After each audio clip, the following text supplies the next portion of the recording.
This would honestly be so much quicker if I was using iron, but I spent all my iron on decorating, just like any smart builder would. So of course in episode 2 we need to get mining, because we all yearn for the mines. So my plan of attack for this episode can be broken up into 4 main stages, with the first being to create strip mines at all optimum resource levels. And if you've ever googled, what level do I mine diamonds at, you've probably seen this chart, and this is exactly what we're going to use to find the optimum levels to mine at for each resource. So as we can see from the chart, the first strip mine is copper at y equals 48. So yeah, we'll hollow out a room just around here. I reckon it'd be cool to turn this into like a circle, dome type thing at each level, and then have the strip mines going off on each side or something like that. Little silverfish, gross. Okay, we got the army of the silverfish. What the heck? Those little dudes go hard, not gonna lie. And just cover it up like nothing ever happened. Well, I mean, that's pretty domey, right? Yeah, okay, sick. And now we can just put our strip mines out in each direction. And my inventory's already full? Yeah, that's not annoying at all. Mojang, please give us the inventory update. Okay, I take that back. My inventory looking clean. And let's just get some strip mining in.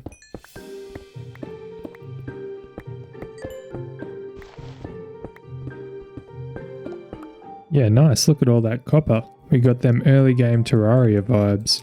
I did think it'd be kind of cool to decorate each level with the corresponding ores and stuff. And I mean, we've got a bunch of this, so we'll just place this down like this.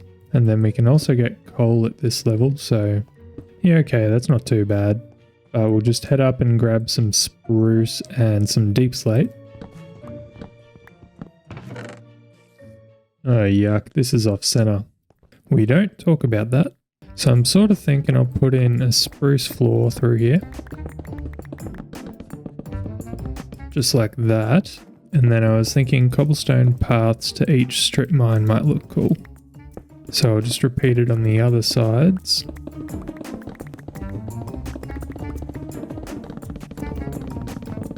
Ta-da! Don't worry, I'm not done just yet. So I'm thinking we also put some spruce support beams. So I guess something like that. And if we strip all the wood, then we can use some stairs and some slabs and a couple of trapdoors to add a bit of an arching shape. And I guess we can chuck that in on the other sides as well.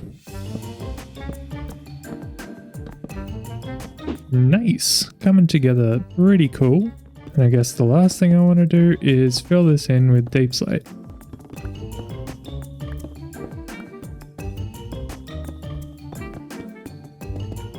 Very cool. I reckon I'm pretty happy with this. So now with the copper mine done, we'll move down a little bit further to Y16 for iron. And I guess we'll just do the same thing. You know it's a good sign when you find iron as soon as you get to the level. And seeing as you've already seen me do it once, I decided to do this one in 10 seconds.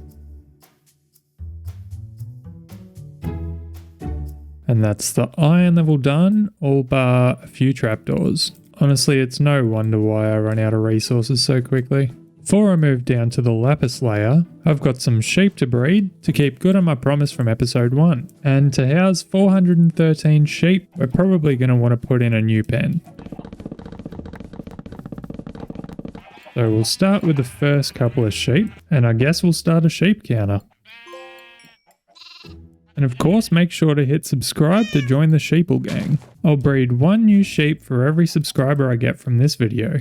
I'll keep periodically coming back and breeding up these sheep as we go throughout the episode. Honestly, if you've seen me do it once, you've seen me do it a million times. So I'm just going to go speedrun these next 2.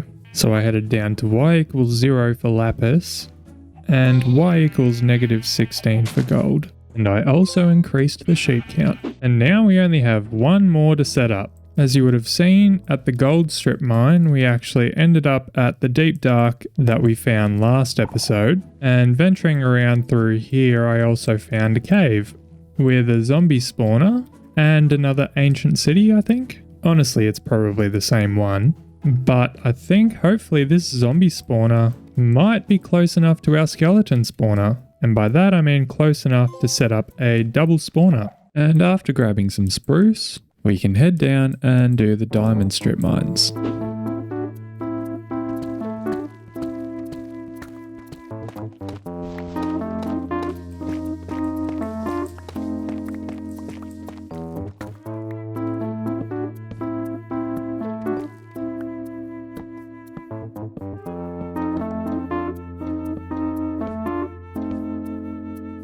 So I'm going to do something a little bit different on the diamond level, but in order to do that, I'm going to need to go get a bunch of glass, crafting up a diamond shovel and giving it an enchantment.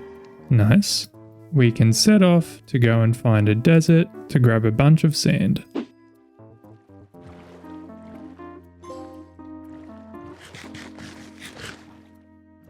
I think this beach will do. On the way here, I also stumbled across bamboo and some kelp. And so let's get digging. Now that we're back, we'll start smelting all this sand down. Being a bit low on coal, we should probably grab some of that too. And this should hopefully be enough coal. The last thing we'll need is a bunch of blue dye and also light blue dye, which means we'll need white dye. So it's a good thing I half set up these auto composters. Seeds go in the top, and of course bone meal comes out the bottom. And with the 30 levels we just had, we got a silk touch pickaxe. With that, let's head back down to the diamond level. What I'm thinking is clearing all of this down to bedrock, and then alternating between light blue and blue stained glass up from the bottom just like this, skipping a layer in between, although I think it'll look better with the light blue at the bottom and the top. So it'll look something like this across the entire floor.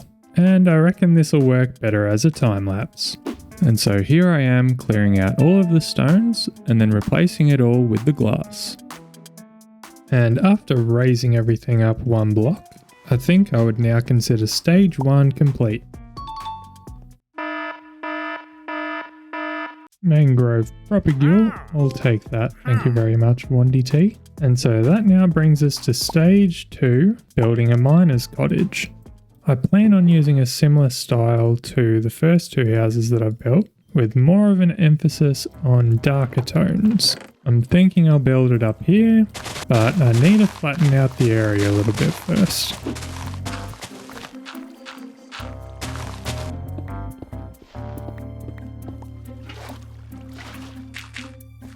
And now with a flattened out area, we can start on a base shape for this house.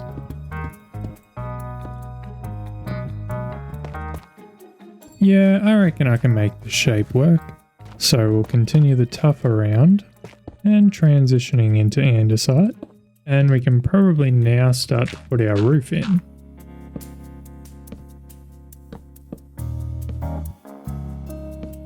I think I might actually lower that by a block. Yeah, that's a better height. So we just take the trim all the way around. Finishing off the roof. And then detailing the outside afterwards. And I would consider that a clean looking exterior. The interior though, not so much. The floor in here, I'm thinking just a simple checkered pattern of polished andesite and deep slate bricks. And so now we can just get to work on detailing the interior. Come on into this completed miner's cottage. So on the interior, I wanted to make it feel like an actual miner's cottage. So we've got a bunch of furnaces and a couple of workstations for our miners to work at. Upstairs in the loft, we've got a couple of bunk beds. And in the back here, we've got storage for all of our stones. And one of the most important pieces, the pickaxe that started it all. And so just before we consider this completed, we now have 3 buildings with no paths between them. So we can grab out some dirt and start to mark out some paths. And so with those marked out, we can do a little bit of terraforming in this little middle bit here.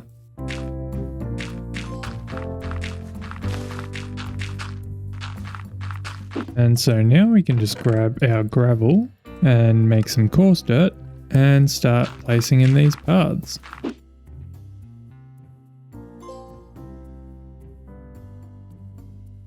Even though this sort of path is actually pretty simple, it makes areas like these feel so much more complete. And so with that, I would consider stage 2 complete. Before we go to stage 3 though, I kinda need to give myself full diamond tools. So we'll craft an axe, a sword, and another shovel. Okay, I'm happy with this now.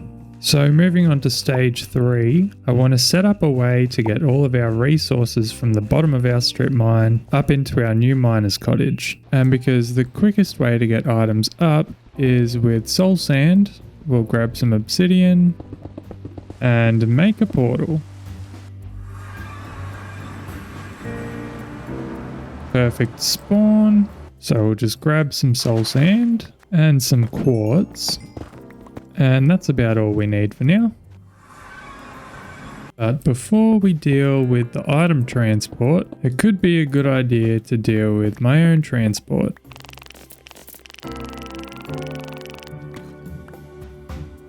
Right, I was off by 1 block. That was meant to be cool, but anyway, we can still work with this. So we can basically just fall down into this water here, rather than having to go up and down that massive staircase every time we want to go mining. And we'll also sort out the up. Soul sand, that's what we were aiming for. So now if we just head out, put some water down from the top, grab some kelp and some bone meal, breed some sheep, and well, I mean, you guys know how the rest of it goes. Whee! I also had to spend some time at that skeleton spawner to get enough bone meal to do that. And so let's finish off the rest of these.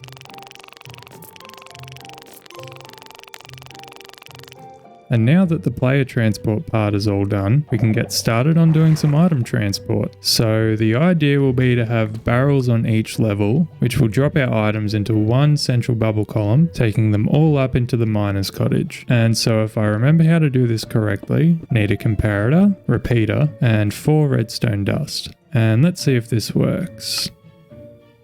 Awesome. So our bubble column will go right here. And then when the items come up to the top here, they'll come into these hoppers and get put into our storage chests. All sounds good in theory, so now we've just got to build it. And so same as before, breaking the kelp, and our copper level should already be set up. So we just dump everything into the chest, and slowly but surely it all gets dropped into our bubble column and is taken up to the storage at the house. So if we come in here, all of our items are starting to filter through into these chests. And so let's go finish off the other ones. And with all of these now set up, that's stage 3 complete.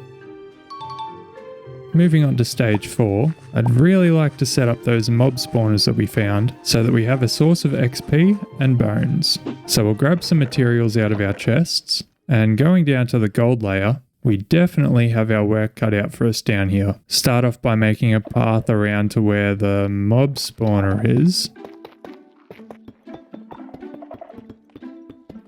I've also checked the coordinates of our skeleton spawner compared to our zombie spawner, and unfortunately we won't be able to set up a double spawner. So in order to get this up and running, we'll have to clear out an area around here. Nice.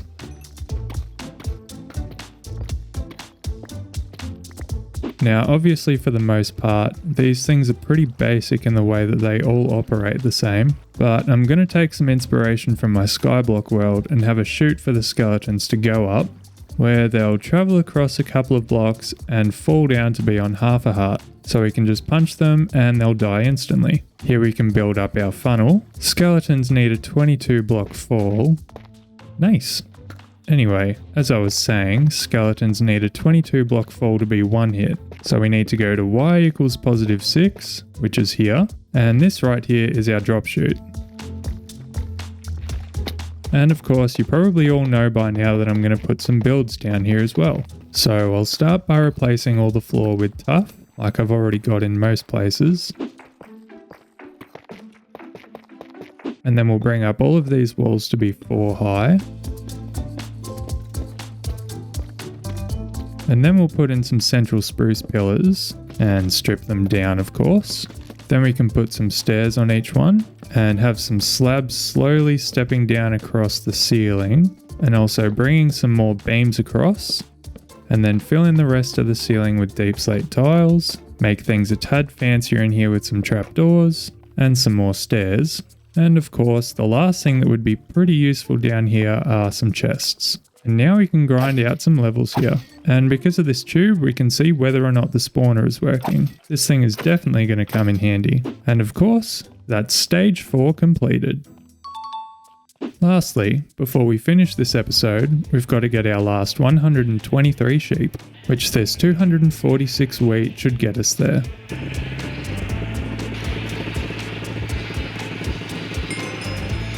Finally, boy it's loud in here. So that's what 413 sheep looks like.